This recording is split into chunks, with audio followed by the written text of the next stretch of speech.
Welcome to Your Number Man, where we share financial strategies, business insights, and inspiring stories to help you navigate a successful business.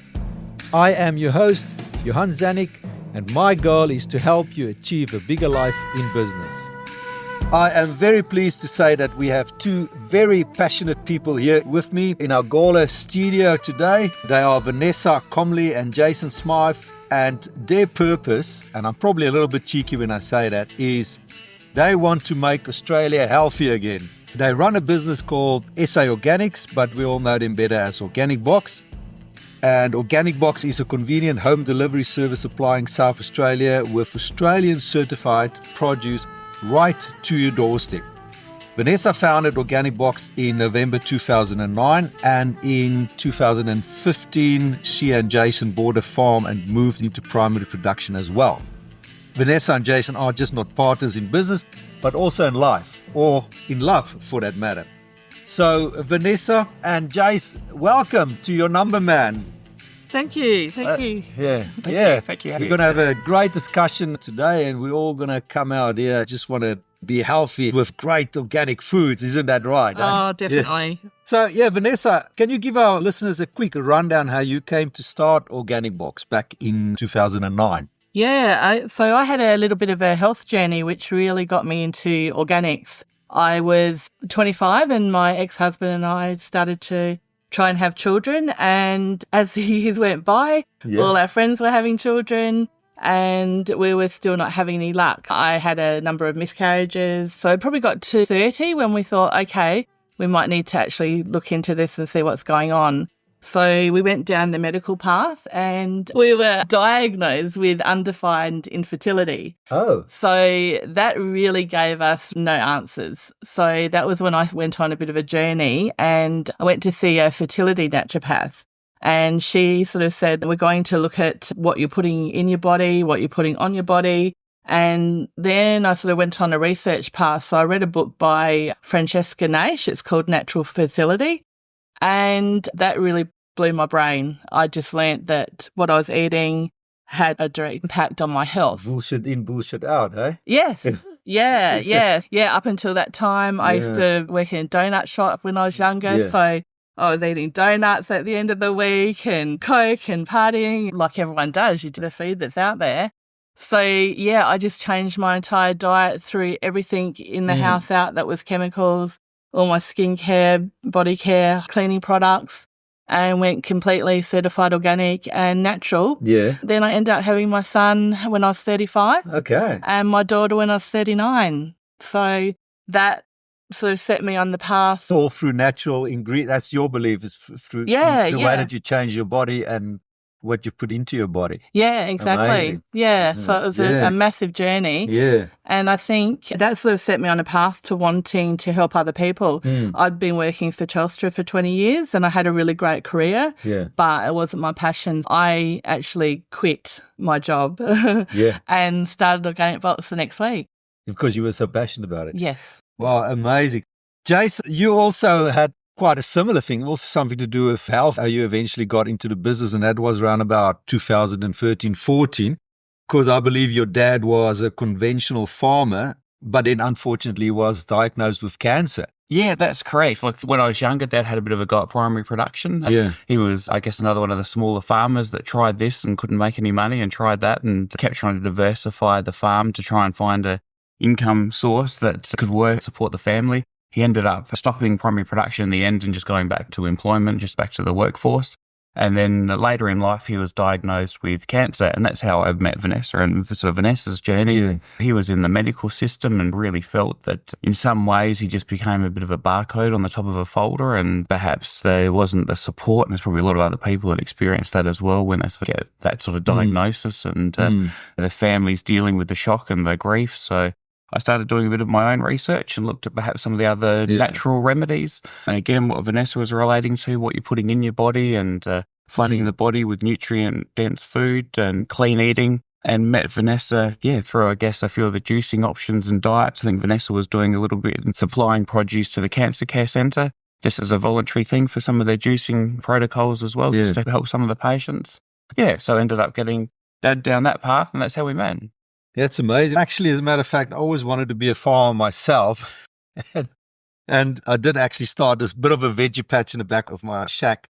And yesterday, I actually took some carrots out. And I don't know if it's like a placebo kind of thing as well, but I took one of these carrots out and I just gave it a bit of a wash under water and I ate it. And it's like, wow, what have I been eating all my life? That's like how I felt about that carrot yesterday. Yeah. So I don't sometimes taste the You magic can. in food. Not that I'm a real foodie or a real health freak or a scientist for that matter. Yeah. Sometimes it's a bit sort of just a no-brainer, isn't it? Yeah, Yeah. and I think that's what we're really passionate about as well. We sort of call ourselves food snobs. Obviously, we eat out on occasion, but when we eat the vegetables in a sort of restaurant or whatever, they taste dead to us. There's no vitality, there's no flavour, and I think that's the difference with the certified organic food. It's grown with energy and because the soil's full of nutrients and they just taste better. Yeah, I once listened to a podcast a few months ago, and this person was a scientist, and he explained how in the 50s, and you had an apple from a tree, how much more density and vitality there was in an apple in the 1950s than as opposed to in today's time. I mean, apples still taste all right for me. Sometimes when I go and buy them at a market as well, I guess straight from the farmers, it's okay, but I don't know. There's probably a lot in the soil that's probably not the same anymore. And that brings me to my next question. When it's certified organic, it's the whole process, isn't it? Yeah. It's the soil, it's the spraying that you use, it's the preparement, and when do you harvest it as well? Yeah. Is that correct? Yeah, that's correct. I guess really the biggest difference with certified organic and conventional produce, conventional growers are really just looking at their numbers in regards to yield and minimal cost in inputs to get the highest volume as they can from that crop. Certified organics, people presume it's just, we don't use Roundup or we don't use a spray, but it really comes back down to that soil health and plant health and as well. We look at our growing procedure right from the ground up, from what microbes we have in the soil, what nutrients we have in the soil. The plant health itself is a lot more resilient to pest and disease because the plants are a lot healthier. We do work a lot with microbe inputs and fungal aspect of the soil as well, and to make sure the plants are quite healthy. So there are ways that you can, because when you grow stuff and you just see millipedes or snails or whatever, you just like stuff this. You just go to my local farmer, John's or whatever, and go and buy a bottle of Roundup and, just nuke the hell out of it or whatever. Sometimes you feel like that. But I guess when you're doing it as a profession, you really go and make sure that the soil attracts the good kind of, do we call it pests or whatever? Yeah, good bugs and good microbes in the soil. And look, I think even a lot of the conventional growers are actually starting to head down that path. Society as a whole is starting to run out of chemicals. There's that many weeds and both the herbicides and pesticides where the pests are becoming resilient to those chemicals. So the big drug manufacturers are actually starting to look at what organic farmers are doing now and actually starting to follow some of our practices as well in crop rotations and using beneficial insects for pests or, really looking at that plant health and the soil ecology as well. Yeah. That makes so much sense. Now, you did mention about the farmers, and I get it. I tell people, listen, you got to streamline your efficiencies. You got to bring your costs down. You got to work on your margins. I'm a numbers man. You sometimes turn a bit of a blind eye to do almost always the right thing. But I get it when you say you want to produce something real good quality. So I get it. And it's very hard. It's hard to make a living these days with everybody. It's much easier. You go to Aldi and you stuff your trolley full of broccoli and carrots or whatever, and it's probably tastes all right. So there is that kind of thing. And I'm probably going to talk a bit about later as well, how you found your point of difference. Yeah. I'm quite interested that both of you funded this business with your own funds. That is quite remarkable. Yeah. So I guess when I started Organic Box, I'll be the first to say I had no idea what I was doing. I had no idea how to run a business. I just decided that I was going to do it. And I was lucky to have obviously been eating certified organic for some time. So I had connections in the industry and rented a cold room, and that's how Organic Box started. Then we sort of got to the stage where we had to move out of the cold room, and I'd met Jason by then, and we were, okay, do we rent premises and just be a retailer? Or do we look at possibly growing our own? Because the other thing with certified organic, there is limited options in South Australia, and there's not much you can bring in from interstate due to our biosecurity regulations. We also had challenges with freshness. when you're buying produce of other people, you don't know how long they've had it in their cold room for. We decided that we'd go down the path of looking at growing our own. So we actually self-funded or bought the farm through self-managed super. Yep. Both Jason and I were lucky enough that we'd put money into us during our careers. And so we went down that path, which has so many pros, but it also has a lot of cons, that we didn't have security for lending or funding through the normal channels of going to a bank and saying, okay, well, we've got 500,000 in our property.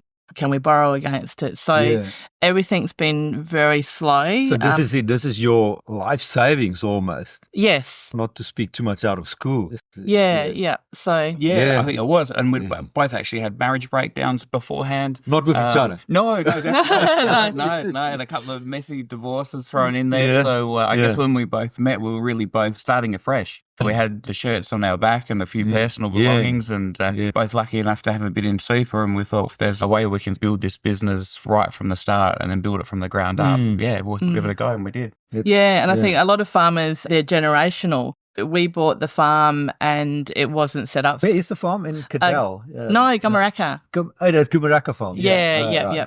Yeah, it wasn't even set up for primary production growing. We were doing things super slowly, like one little fitting to go in the irrigation is like $50. And when you're doing it over a massive area, it was definitely very slow. Like we'd do one bed, grow in that, then we'd build another bed. Jason designed our irrigation system, which actually was quite complex because we have to pump nearly 2 kilometres from our bore pump to where we're actually growing. We had to do flow rates, all that sort of stuff as well. So it's definitely been slow growth. And so any profits we just put straight back into the business. Okay.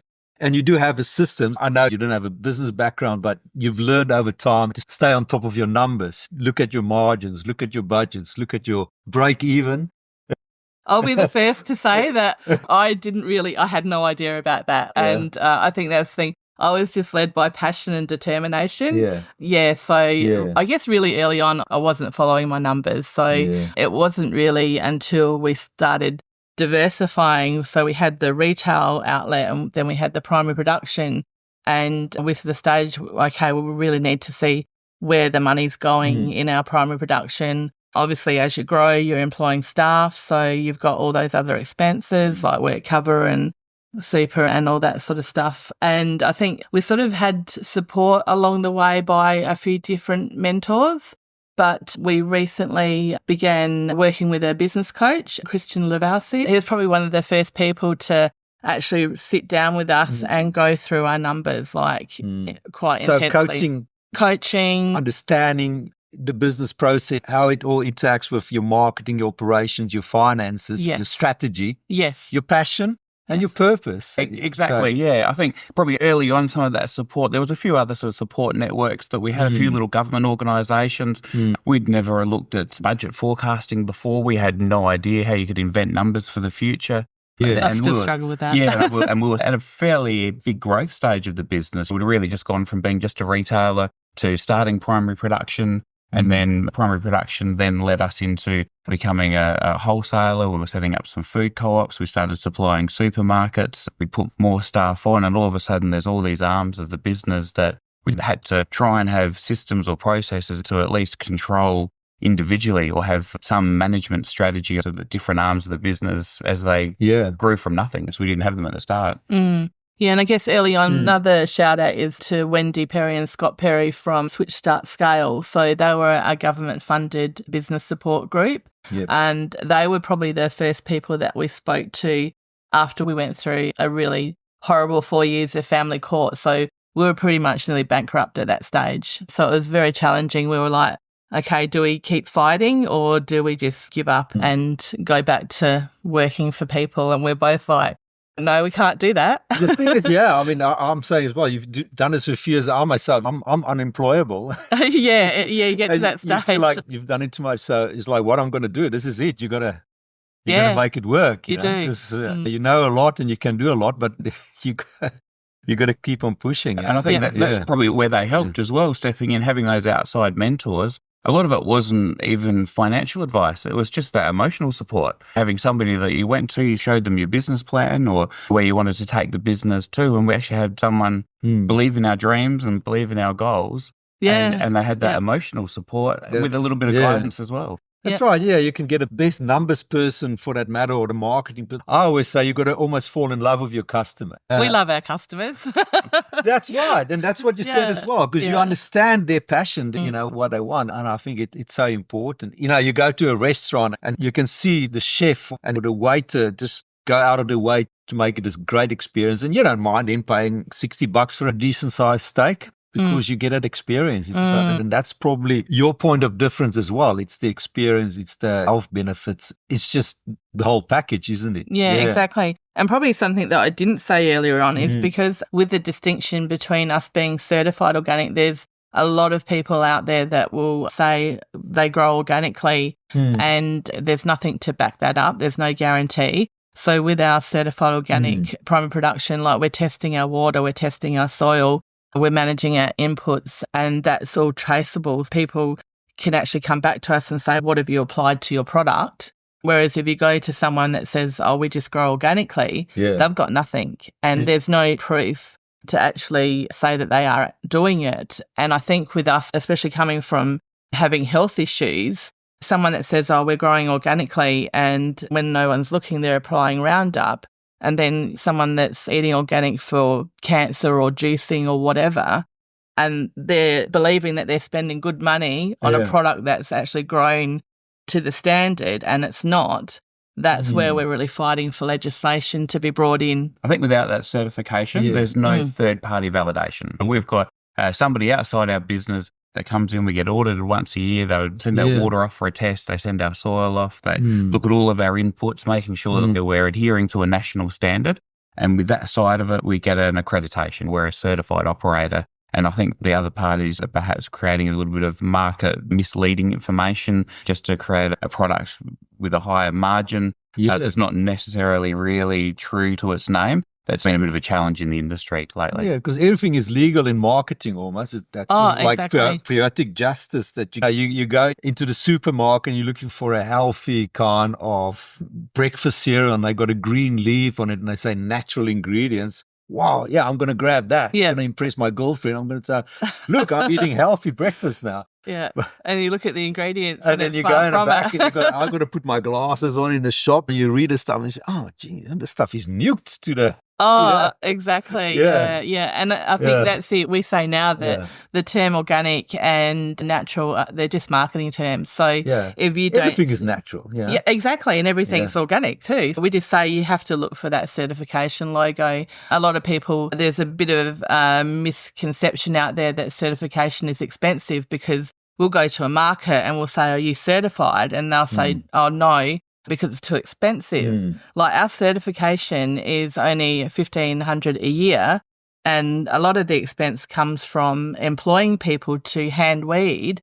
So what we pay in certification, we pay in wages each week. I think a lot of the people that hide behind that we grow organically say it's too expensive when it's not. Yeah. That's their justification for not doing it. But we're like, well, if you're actually growing certified organic, why wouldn't you be certified? Because it's not a huge process. You have to just hand over your books and show all your records and everything. Yeah.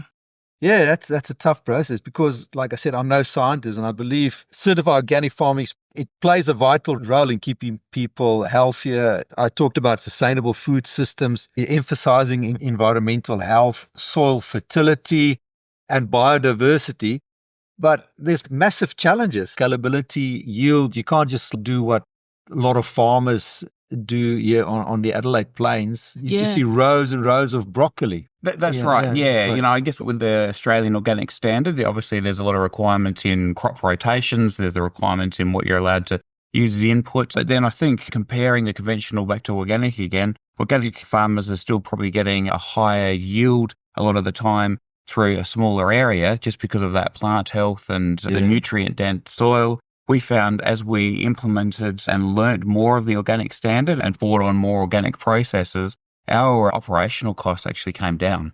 our input costs came down. We're actually having more health through the soil, using more cover crops and manure crops. It meant we're putting less manure on the beds because we're growing it ourselves. We're actually bringing production costs of that product down by having a healthier plant. That is amazing. Yeah. Yeah, and I think once again, the difference between a conventional product and a certified organic product is your conventional product is grown in a soil that's dead.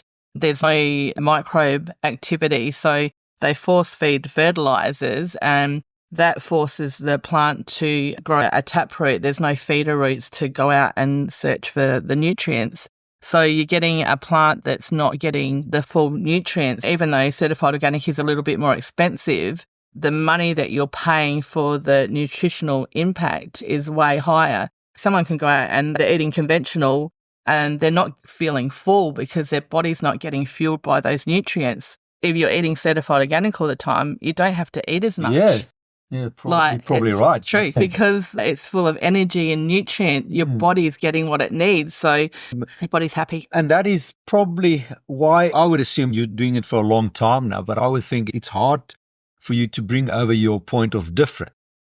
Because you say, here's my broccoli, here's my bunch, here's an Aldi bunch, but now eat mine. Yeah, That's been a big challenge for us. How do you bring that message over? That education to the consumer. And that is an ongoing part of our business, consumer education, and actually really educating our customers in they are paying a little bit more, a premium price, but they are getting a premium product. And that's sort of part of our marketing strategy is to put a continual education program out there as well to the customer. Yeah. And the big supermarkets haven't helped with that because they have promoted for years cheap produce. Yeah. And everyone knows now the price gouging has come out in the open. Everyone knows that Coles and Woolworths and all those big supermarkets are making money. The farmers are going bankrupt because the supermarkets are screwing them down in price. So when they don't pay them on time, or they pay yeah. Well, I mean, they pay them on time, but they make the time. And put in all these excess. 3 months or whatever. Yeah, it's crazy because, I mean, we know the wholesalers, like when we're wholesaling, because shipping to Victoria, New South Wales and Queensland, we've got upfront costs. We've got our freight, we've got our picking, we've got our packing, we've got our electricity. We've got all those things that we have to pay up front. And they're on 30 to 60-day payments to us. Yeah, that's right. You get your money in, let's say, 60 days, but you started paying people 2 months before. Yeah. Correct. Or you've grown that crop for a year before harvest as well. So your cash flow management is got to be real spot on to plan for this. Yeah, and there's, I don't know, we were going to talk about the report that came out. I definitely want to touch on that as well. Yeah, so a lot of farmers are actually struggling because of that reason and just pulling out because they're not getting paid. They're not being valued for what they're doing, and the supermarkets are making all this money. And they add on extra fees. This report that you sent through to me from Australia Vegetable, what do you call it? The Ozveg. So Ozvegetable. And it's all the farmers together. It's like, so I'm just saying, just want to throw a shout out to whether you're organic or conventional farmers. Farmers are the backbone of the country. Isn't that right? Yeah, exactly. And according to this report, they say, and I don't want to be too alarming, but they're talking about, 1/3 of the farmers are considering looking into doing something else. Yeah, it's huge. It's the massive. main reason is the input cost, the retail pricing, the compliance, and the lack of operating profit to improve. And you got to buy new tractors, you got to buy seeds, you got to buy your whatever. Some people use chemicals, some people use natural inputs. Exactly. So it is.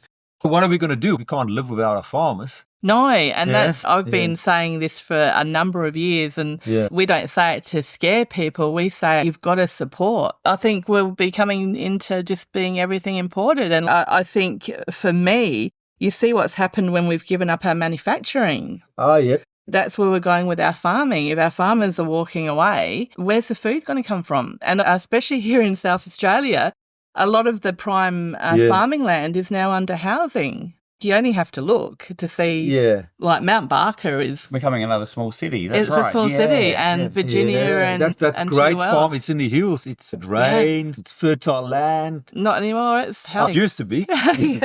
And I guess this year's definitely been tough with all the costs going up for everyone. But we'd be happy to. We're obviously passionate about certified organic, but just going out and supporting farmers, people need to do it.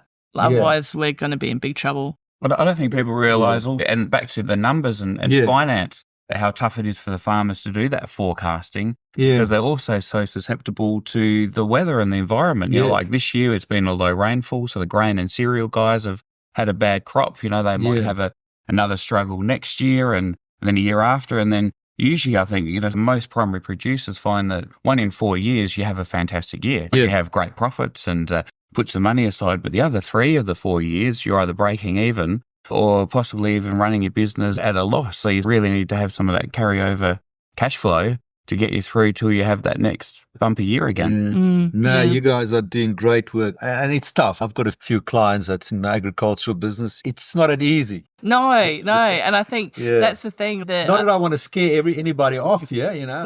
No. We're not doomed. But I guess people say that farmers are a different breed. I agree because they take so many knocks. We can go out and plant a whole block of lettuce and we've paid our staff to plant it, we've paid to grow it, we've paid to prepare the soil and the ducks come overnight and eat it all. And like you just walk out there and there's been occasions when we've both like just felt like giving up and walking away. Like it's devastating. Yeah, I've seen some of the posts that you put out. It's like when was it? Frost as well last year. Ducks and kangaroos. Jason, when we planted new fruit trees because we're like, and we love ducks and we love kangaroos. We do love ducks and kangaroos. Yes. But it is challenging. It is, yeah. We planted the fruit trees and we went out there and the kangaroos had like eaten everything. Yeah, ring back. Jason's, that's it. Trees, we're putting the farm up for sale. And get a shotgun. Kangaroo jerky. Organic kangaroo jerky. How's that? Talking about jerky, you're doing meats as well. Meats and cider. I've tasted your cider, your wine. We do. That's from your farm in Cadell, isn't it? That's correct. Yeah, I guess really we started being just organic, certified organic fruit and veg. Yeah. And we sort of found that customers were after expanding our range. We got into doing grocery lines, certified organic grocery lines for a while. When the, I guess, organic craze started a few years ago, we did drop a lot of our grocery lines back. The big supermarkets had a better buying power than us, so we sort of struggled for margin on some of those lines. Brought them back, but then we got into doing grass-fed beef and lamb and organic chicken. We're selling goat now as well. We've got a goat supplier. We do sustainably caught seafood as well. That's caught from up in Northern Territory. We've got somebody that's got a sustainable as well. A license from up there. I had a go at doing a couple of wines, a Grenache and a Shiraz and a cider as well. We sell dairy lines. It's a fairly big product range. It is amazing how you can do all this stuff because I think we're running out of time. We haven't even got into There's so much to talk about. You had challenges. We talked about how the ducks and the roos and the divorces and all that kind of stuff. We didn't mention the 2 fires that we've been through. The 2 fires that you've been through. Bloody hell, you're still here. Yeah, I know. You're like Rocky, get down, get up again, get down, get up again. But it's just amazing because you've got time for this and then you've got something on the side as well. You're into a bit of wellness kind of stuff. So, Vanessa. I'm really passionate about helping people. I know that's my mission is to help people back to health. Just got involved with an amazing company that's producing these patches, they're wellness patches. So they don't actually put any chemicals or drugs or anything into the body. What they have been designed to do, backed by patents, clinical studies, they've been approved to come through by the TGA. Not that they're my favourite people, but so they have got backed by clinical studies. They use the light from our own body and then they reflect back into the body to activate stem cells, peptides. So we're self-healing people. We are. The body is this amazing. The patches actually activate and just so many success stories. Like I use them. I actually had a health challenge 2 years ago when I was diagnosed with ovarian cancer and like I can't have cancer. I've been eating organic for 30 years, but I used the patches and I had a very good outcome. Just the other day, Jason, he gets hay fever like really badly. Yeah. He'd come in from out the paddock. He was like red eyes, itchy, snot everywhere. Yeah. And like, okay, I'll patch you up for the hay fever protocol. And within 10 minutes, he was better. My daughter, she's 18, period pains and all that sort of stuff. I put these patches on. Within 10 minutes, she's like feeling better. So no need to pop her Panadol or any of those sorts of things. Yeah, heaps of really good success stories. Amazing. And Jace, you're a man of many talents. You run a bit of a mobile disco as well. Every now and again, you get the jives out. And you're a pilot. Yeah, that's correct. My background before meeting Vanessa was actually in live sound. I've spent 20, 30 years. You should sit on my side and that's do right. the technical stuff, the podcast. The play button for the podcast. Yeah. So I enjoyed the audio industry, but it was definitely a lot of long hours and weekend work and nights. And so that's when Vanessa and I met and we thought, well, it was a great opportunity. It was early days in the industry to have a go at that business. And as a downtime, stress relief and to have personal time, I guess, which we both struggle to have that balance of personal time and business time. I enjoy aviation, flying gliders and small planes. So, we'll have to take you up one day to fly. I'm just around the corner. Just shout. Perhaps you can be the new flying doctor. That's it. Bring healthy food to your doorstep, fly it over to the outback. And that's a good idea. Deliver your boxes. Hey, we can idea. start a business plan. Let's do that. Let's So I'll have to get you in next year sometime again. Perhaps. That would be great. It was really great. Come back. I really appreciate you guys coming in today and filling the studio with a bit of fresh air. That's fantastic, and really putting your passion and purpose out there to really bring about good products, good food, and good service to the market out there. So thanks for coming in today. Really appreciate it. Thank you for having us. I think that's definitely it's our passion that's been driven us through the challenges over the last few years. And if we didn't both love what we do and have a deep-seated passion for helping people and having help people with healthy food and I guess it's something was growing together and we do it work as a great team. Yeah, that's it. Okay, thank you fantastic. very much. I'll put all your details on the show notes on my website. So everybody, come and support from the paddock to the plate. You can't even imagine how fresh it is and how beautiful it tastes. Thanks, Vanessa. Thanks, Jace. Thank you. Thanks. Well, wasn't that just a great discussion on food and health for that matter? I reckon it's true what I say. Health is wealth. And another thing that I believe is very true is that clarity brings us power. We all want clarity. We want clarity in our lives, clarity in our relationships, clarity in our future, and obviously clarity in our health. But we also need clarity in our business. Financial clarity could be the difference between being a price taker or a price maker, between barely breaking even or making sustainable profits. We all know that numbers are the language of business, and I can help you gain more clarity by staying on top of your numbers. My new product, which I will launch very early in 2025, will give you absolute clarity around your numbers. It will build confidence in decision making and ultimately grow your more profitable and resilient business. So please stay tuned for the big reveal coming very, very soon. All right, so that's a wrap from me. Please tune in again next week for another discussion that can bring you a little bit closer to living a bigger life in your business.